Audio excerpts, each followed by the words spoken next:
네, 안녕하세요. 비트코인 연구소 장혜경입니다. 다음은 이제 저의 발표 설명드리도록 하겠습니다. 이 사토시 정체성 소송, 코파랑 크레이그 S 라이트 간의 그 세기의 소송이 내년 1월에 열립니다. 내년 1월에 열리는데, 네. 내년 1월에 아주 중요한 소송이 열리게 됩니다. 얼마 안 남았죠? 그리고 이제 2월에도 하나가 있게 되는데요. 자, 두 가지 소송이 있어요. 내년 1월에는 코파, 그러니까 크립토 오픈 페이튼 얼라이언스와 그다음에 닥터 크레이그 라이트 간의 소송이 있고요. 그다음에 2월 달에는 또 이 크레이그 라이트 박사가 이번에 원고고요. BTC 뭐 이제 개발자들과 관련된 패싱오프 소송이 있어요. 그런데 이 내용을 보면은 저지 밀러가 판사고요. 여기 위에 보면은 원고가 코파로 돼 있죠. 그럼 이제 피고가 크레이그 스티븐 라이트 되는 이것은 사토시가 누구인가와 관련된 이제 소송입니다. 누가 사토시이냐. 그다음에 그 밑에 있는 녀석은 무엇이 비트코인이냐라는 개념으로 볼 수가 있어요. 그래서 사실상 두 가지의 정체성과 관련된 소송이 벌어지고 있다. 이렇게 보실 수가 있을 것 같습니다. 그래서 밑에 있는 거는 위에 있는 거는 크립토 오픈 페이튼 얼라이언스가 사토시 나카모토를 고소를 한 거예요. 그러니까 이제 자기네들 입장에서는 크레이그 라이트를 고소를 한 거죠. 왜 고소를 했느냐? 저 사람이 사토시인 척을 한다. 내가 보기에는 아닌데. 그래서 우리는 그 비트코인을 자유롭게 쓰겠다. 이런 얘기를 하는 거고요. 그 밑에 있는 것은 크레이그 라이트 박사가 자신의 저작물인 비트코인과 비트코인 백서 그리고 이제 비트코인 데이터베이스, 파일 포맷 이런 부분들을 허가 없이 사용하고 있다. 다른 체인에서 그것을 얘기하고 있는 겁니다. 그래서 겉보기에는 이제 이렇게 보이는데 첫 번째 소송을 보시면 이거는 이제 비트코인과 관련된 저작권을 크레이그 라이트 박사가 갖고 있지 않다라는 것을 코파가 증명하고자 하는 건데 핵심 포인트가 핵심 쟁점이 이거예요. 즉 후이즈 사토시 나카모토냐 라는 건데 즉 크레이그 라이트 박사가 사토시냐 아니냐 이게 이제 핵심인 거죠. 자, 코파가 얘기하는 건 이겁니다. 크레이그 스티븐 라이트는 사토시 나카모토가 아니다 라는 걸 주장하는 거고요.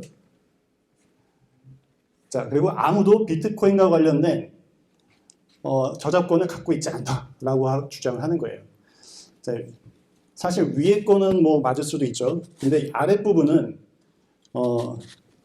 좀 생각해 볼 필요가 있습니다. 과연 그런가? 크레이그 라이트 박사가 사토시이든 아니든 그런 비트코인에는 저작권 자체가 없느냐 이런 부분을 한번 생각해 볼 필요가 있어요. 자, 그래서 그 코파가 실질적으로 하는 얘기는 뭐냐면 그 속내는 자기들이 갖고 있다는 거죠. 왜냐하면 주인 없으니까 아무나 써도 돼라고 하는데 지금은 보면 실질적으로는 코파가 비트코인과 관련된 그 어떤 프로토콜 변경이라든가 이런 것들이 이 코파 얼라이언스들이 다 지금 실질적으로 장악을 하고 있죠. 그러니까 누구의 것도 아니야라고 얘기하는 순간 사실상 어떻게 되느냐? 코파의 것이야가 되는 셈이 되는 거예요. 실질적으로는. 우리가 이제 부동산 같은 경우도 그렇지 않습니까? 한 20년 동안 땅 주인이 이거 내 땅이라고 하는 거를 주장을 하거나 이렇게 어필하지 않으면 실질적으로 점유하고 있던 사용자가 그 땅의 주인이 소유권으로 이전이 됩니다. 그와 비슷한 상황이 발생할 수 있는 거죠. 그래서 속내는 이렇다. 왜냐하면 본인들이 실질적으로 여기에 많은 투자를 했고 이제 많은 걸 걸고 있기 때문이죠. 자, 반면 두 번째 소송은 이제 내용은 좀 복잡할 수 있는데 종합해보면 비트코인이 무엇이냐 라고 하는 개념과 이제 관련이 되어 있어요. 무엇이 비트코인이냐, 무엇이 진짜 비트코인이냐 이런 내용과 관련이 되어 있는 건데 자, 여기서 그러면 그 닥터 크레이그 박사가 주장하는 것은 저는 이제 닥터 크레이그 박사가 사토시라는 거를 아니까 이제 이렇게 제목을 타이틀을 잡긴 달았죠. 그러면 사토시가 주장하는 건 뭐냐? 자, 크레이그 라이트 박사가 비트코인 백서에 대한 그리고 비트코인 데이터베이스 그리고 비트코인의 파일 포맷에 대한 저작권을 가지고 있다라고 주장을 하는 겁니다. 근데 이런 주장을 하려면 성립돼야 되는 게 뭐냐면 먼저 저러한 저작 권리가 있어야 되는 거죠. 비트코인과 관련해서 저런 카피라이트이 있느냐 없느냐가 먼저 선행돼야 되는 거죠. 근데 지금 코파가 얘기하는 거는 비트코인에는 아예 어떤 카피라이트 개념 자체가 적용될 수 없다라고 주장을 하는 거예요. 근데 많은 분들의 상식과 달리 이 세상 모든 것에는 저작권이 있죠. 그러니까 자연적으로 본인이 저작권을 등록하지 않더라도 저작권은 자연 발생하는 겁니다. 그래서 그 주장도 사실은 허점이 있다라는 걸 좀 아실 필요가 있을 것 같고요. 그 다음에 크레이그 라이트 박사가 또 주장하는 건 뭐냐면 47만 8,558번째 블락에 화이트 페이퍼, 비트코인 백서가 저장되어 있다라고 얘기를 하는 거예요. 그러면 이제 저 블락은 뭐냐? 저 블락은 우리가 흔히 알고 있는 그 비트코인이 포크가 되기 전의 블락이에요. 즉, 우리 이제 유명한 포크가 3개가 있죠. 비트코인 코어, 그 다음 비트코인 캐시, 비트코인 SV 3개가 있는데 3개의 체인이 모두 다 저 블락을 가지고 있어요. 근데 저 블락 안에는 화이트 페이퍼가 있다. 그 다음에 이제 마지막 주장하는 게 에어드랍 코인은 자기 허락 없이 운영하면 안 된다라고 얘기하는 거예요. 즉 비트코인의 그 정체성, 비트코인의 정체성 그리고 그 저작권을 유지하고 있는 체인이 있는 반면에 그렇지 않은 체인들이 있다는 거죠. 비트코인의 설계가 변경됐고 자기가 비트코인을 이렇게 정의했는데 사토시가 정의된 그대로 구현하는 게 아니라 이를테면 우리 안익태 선생이 애국가를 작곡을 했지 않습니까? 근데 가사랑 내용을 막 바꿔서 부르면서 애국가라고 주장을 한다면 그건 애국가가 될 수 없겠죠. 그러니까 애국가를 뭐 클래시컬하게 부를 수도 있고 락 버전으로 편곡할 수도 있고 그 정도는 할 수 있겠죠. 그런데 그 가사를 완전히 바꿔버린다던가 음도 완전히 그러니까 이제 코드가 장도 그 허용이 되는 수준이 아니라 아예 알아듣기 힘든 노래로 바꿔버렸어요. 그래놓고 그 타이틀을 계속 애국가라고 한다면 우리가 애국가라고 볼 수가 없겠죠. 그러니까 이 노래를 부르는 행위는 일종의 그걸 구현한 구현체라고 볼 수가 있습니다. 어떤 설계에 대해서 구현체, 임플리멘테이션이라고 할 수 있는데 거기다가 누군가가 이것은 애국가입니다라고 판다던가 애국가 좀 너무했나요? 좀 다른 노래로 할까요? 우리 BTS 유명한 곡이 뭐가 있죠? 그 봄날, BTS의 봄날이라는 곡을 다른 사람이 리메이크를 한다고 하면 할 수가 있겠죠, 당연히. 근데 리메이크를 할 수 있는데 당연히 허락을 받고 하면 되겠죠. 근데 이제 허락도 안 받고 봄날 그 노래를 비슷하게 가다가 중간에 이상하게 편곡을 한 거예요, 완전히 틀어서. 그래놓고 그러면 이거는 다시 자기가 솔직하게 리메이크를 했다라고 얘기하면 상관이 없는데 이게 원조 봄날이다라고 얘기해버리면 이건 얘기가 달라지는 거죠. 그죠? 지금 나머지 이 3개의 경쟁하는 체인 중에 2개는 그런 행동을 하고 있다. 그래서 이걸 이제 패싱 오프라고 얘기를 하고 있는 겁니다. 그래서 그걸 주장을 하고 있는 거예요. 그리고 특히나 그 체인은 자신의 그 비트코인 백서를 저장하고 있기 때문에 최근에 작년에 영국에서 비트코인 ORG에 있는 그 사이트에 비트코인 백서 서비스를 못하게 되었어요. 거기에 있는 그 코브라라고 하는 운영자가 비트코인에 대해서 잘못된 방식으로 설명을 하다 보니까 비트코인에 대해서 잘못된 정보를 퍼뜨리는 사이트에 나의 비트코인 백서를 올리는 거를 나는 허락할 수 없어 라고 해서 이거는 이제 일종의 저작 인격권과 관련된 내용입니다. 그래서 이제 영국에서는 비트코인 백서를 bitcoin.org에서 다운로드 할 수가 없죠. 자, 유사한 상황입니다. 이 백서에 대한 저작권이 있고 백서가 그 체인에 저장되어 있기 때문에 너희들이 이 백서를 저장하고 이 서비스를 제대로 하려면 제대로 원래 있는 작곡되어 있는 형태로 원래 있는 프로토콜대로 운영을 하던가 너희들이 비트코인이라고 이름을 쓸 거면 내가 원래 작곡한 대로 불러. 그럴 거 아니면 비트코인이라는 이름 쓰지 말고 무대에 올라. 이렇게 얘기를 하고 있는 겁니다. 자, 그런데 사람들은 많이 이런 얘기를 해요. 네가 사토시면 서명하면 되잖아 라고 얘기들 많이 합니다. 근데 일반적인 대중 의미에서도 그렇지만 지금 이제 소송이 벌어지고 있지 않습니까? 그리고 실제로 지난달에 어마어마한 그 스캔들이 일어났어요. 엔체인에 있던 CEO가 알고 봤더니 약간 첩자 같은 사람이었고 그래서 이제 그만두면서 그 CEO 자리에서 쫓겨나고 그 안에서 무슨 일이 있다라 해서 폭로를 하고 그래서 소송에서 질 것 같으니까 이 아이어 그룹의 이제 회장인 케빈 에어가 그 사토시한테 너 서명 안 하면 진짜 끝장이 이번엔 진짜 꼭 서명하라고 막 닥달하는 메일도 공개가 되고 난리가 났었습니다. 하지만 여러분들 아셔야 되는 게 지금 사토시의 정체성 소송에서 사토시가 서명을 한다 한들 그 증거로 쓸 수가 없다. 자, 왜냐하면 후이즈 사토시냐, 누가 사토시 나카모토냐라고 하는 이 소송의 본질을 사토시면 무슨 키가 있을 거야. 사토시면 첫 번째 블럭에 프라이빗 키가 있을 거야. 사토시면 뭐 초창기에 분명히 많이 채굴을 했을 거야. 이런 사람들의 생각들을 많이 가지고 있는데 그거는 어디까지나 가정일 뿐이에요. 밝혀진 바가 없어요. 그 사람들이 추측인 거죠. 제가 사토시라 하더라도 최초의 제너시스 블록 키는 그건 사실상 파기를 해야 되는 거고요. 비트코인 동작 원리상. 그러면 이제 제너시스 블록 빼고는 그 very first 블록, 그 블록 넘버 1, 2, 3 그래서 12번째까지 그 사람들이 사토시가 만든 블록이라고들 추측을 하는데요. 그것도 추측일 뿐인 거죠. 그리고 거기서 만들었다 하더라도 그걸 자기 키를 꽂아 넣을 리는 모르는 거죠. 가족이라든가 자식들의 뭐 월렛의 키를 사용했을 수도 있는 거고요. 그러니까 그런 것들 가지고는 법정에서 확실한 증명이 되는 게 아니에요. 그럼 이 법정에서의 핵심은 뭐냐? 누가 사토시냐가 아니라 누가 비트코인을 만들었느냐라는 게 핵심인 거죠. 저작권이라고 하는 거는 내가 납니다. 이렇게 누구의 신분을 증명하는 게 핵심이 아니에요.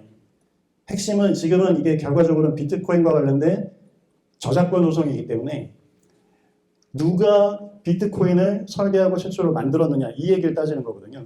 그러면 거기에 대한 증거도 그걸로 가야 되는 거죠. 누가 만들었느냐. 자, 그래서 크레이그 라이트 박사는 내가 만들었다라고 주장을 하는 거예요. 그러면 이제 자기가 만든 과정을 증명을 하면 되겠죠. 근데 아까도 말씀드렸다시피 이거는 서명을 해서는 증명이 되는 부분이 아닙니다. 서명을 하려면 먼저 내가 누군데 이 누구의 사인이 이거다라는 게 선행돼야 돼요.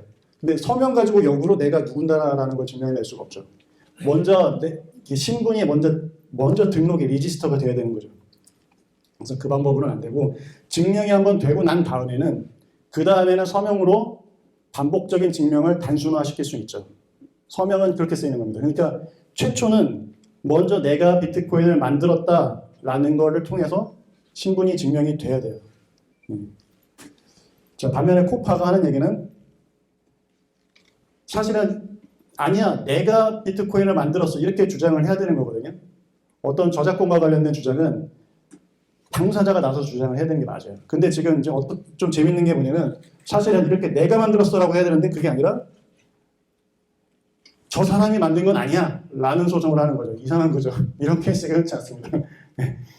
내가 만든 것도 아닌데 확실히 쟤는 아니야. 이제 이렇게 얘기를 하고 있는 거예요. 근데 그게 실질적으로 코파에게 어떤 의미가 있느냐? 사실상 일반적인 상황에서는 아무 의미가 없죠. 근데 아까 처음에 말씀드렸다시피 그런 걸 통해서 사실은 이것처럼 되는 효과를 얻고 싶은 거예요. 그러니까 애초부터 코파의 이 소송 자체가 좀 무리수가 있는 거죠. 구조 자체가.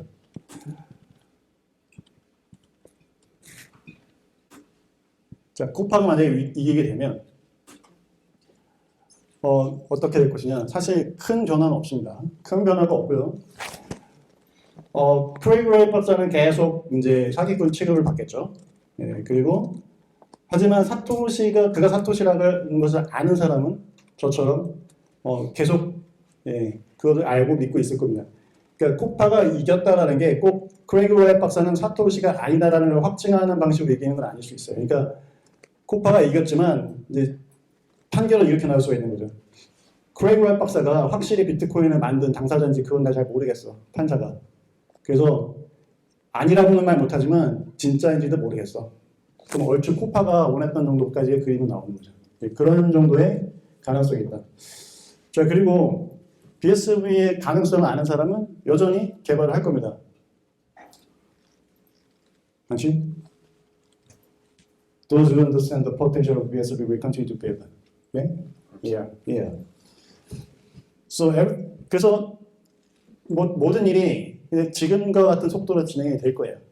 큰 차이 없이. 지금도 계속 크레이그 라이트 박사는 사기꾼이라고 몰려있고 BSV에 대해서 어디 가서 떠들면 저 사람은 저 지능이 있는 거 없는 거야 사람들이 이렇게 삐딱하게 본단 말이죠. 그런 상황에서 여태까지 흘러왔기 때문에 그 상황이 크게 변하지 않을 겁니다. 어차피. 그런데 크레이그 라이트 박사가 이기게 된다면 자, 이기게 되는 경우도 두 가지가 있을 수 있을 것 같아요. 이기고 나서 서명까지 해요. 자, 이렇게 되면 이제 게임 오버입니다. 그래서 이때는 왜 여태까지 질질 끌면 서명을 안 했는지도 밝혀지는 거고, 그래서 이기고 나서 서명을 해버리면 사실 대중이 원하는 것까지 다 실현이 되는 거예요. 뭐 모르겠어요, 서명할지 안 할지는. 그러면 이제 모든 의혹이 풀리고 모든 이제 언론이라든가 미디어가 사토시의 포커스를 맞추겠죠. 자, 반면에 이기는데 그 주변의 프레셔를 받아서 서명을 한 다음에 이겨요. 근데 이게 서명을 한 다음에 이기면 사실 제가 보기엔 서명 때문에 이길 수 있는 소송은 아니라고 보는데, 그래서 이 가능성은 굉장히 낮다고 봅니다. 서명할 이유도 없고 할 필요도 없고, 그 다음에 한다고 해서 이길 것도 아니고. 근데 어쨌든 서명을 한 다음에 이기면 사람들이 이렇게 얘기할 거예요. 아마 키를 훔쳤을 것이다. 네. 자, 서명 없이 이기면 얘기가 좀 달라지죠. 네. 근데 이제 두 번째 케이스는 뭐냐면 이긴 다음에 서명을 안 해요. 이긴 다음에 서명을 안 하면 쟤네들이 법원까지 매수했다. 뭐 이런 식으로 얘기할 수 있겠죠. 상황이 이렇게 흘러갈 것 같습니다. 어떤 아웃컴이 나올지는 사실상 뭐 지켜봐야 되긴 하는데요. 사실 더 중요한 거는 코파 케이스보다 그 뒤에 이어지는 이제 2월 달에 있는 패스고프 케이스도 중요하고요. 그거보다도 제가 보기에 더 중요한 건 뭐냐면 로스트 코인 케이스예요. 이건 뭐냐면 크레이그 라이트 박사가 사토시로서가 아니라 그냥 크레이그 라이트 박사 스스로 한 10만 개의 코인을 잃어버렸거든요. 해킹을 당해서. 이게 이제 큰 규모니까 내가 이 코인을 입수한 경위, 모든 증거가 있기 때문에 이 코인에 내가 주인이 맞습니다. 그래서 근데 이렇게 큰 재산을 잃어버리고 주인이 명백한데 찾을 수 없는 시스템이라면 이건 굉장히 문제가 있는 시스템이다. 그래서 그 로스트 코인을 되찾기 위한 소송을 지금 벌이고 있어요. 제가 보기엔 이것이 더 중요하다. 왜냐하면 재산권과 관련된 기존 사회의 이 준칙이 그대로 블록체인에 적용될 수 있음이 이 코인을 통해서 증명이 되는 거죠. 그리고 이제 코파와 코드와 데이터, 그리고 이제 노드의 컨센서스가 이 법률보다도 우선한다는 이 블록체인의 도그마를 깨트려야 돼요. 이걸 깨트리지 못하면 실제적으로 블록체인의 미래는 없습니다. 그래서 만약에 이 소송에서 진다면 BSV라도 이 현실 세계에서 유의미한 영역에서 채택이 되기는 좀 기대하기 어렵지 않을까, 저는 이렇게 생각을 하고 있고요. 그러니까 이 소송은 반드시 이겨야 되는 상황이다. 근데 지더라도 어떻게 줘야 되냐면 로스트 코인 이게 맞으면 찾을 수 있어. 판사가 여기까지는 가야 돼요. 근데 네가 확실히 예전에 소유했던 건 내가 잘 모르겠어. 그러니까 네가 지금 잃어버렸다는 걸 내가 못 믿겠어. 그래서 돌려줄 의무도 없어. 이런 식으로 지면은 말이 되는데 그게 아니라 블록체인이니까 이거는 못 돌려줘. 블록체인이라는 게 원래 그런 거잖아. 얘네는 이 사회 법률이나 이런 게 적용될 수 없는 시스템이잖아. 그래서 판사가 그렇게 오해를 해서 이 소송에서 이제 크레이그 박사가 진다라고 하면 그러면 이제 갈 길이 되게 먼 거예요. 영원히 그렇진 않겠죠. 언젠가는 제도권에서도 이해를 할 텐데 이제 첫 번째 트라이이기 때문에 그게 만약에 그렇게 해서 져버린다 그러면 갈 길이 되게 멀어지는 거죠. 그래서 저는 어떻게 보면 이게 더 중요하다.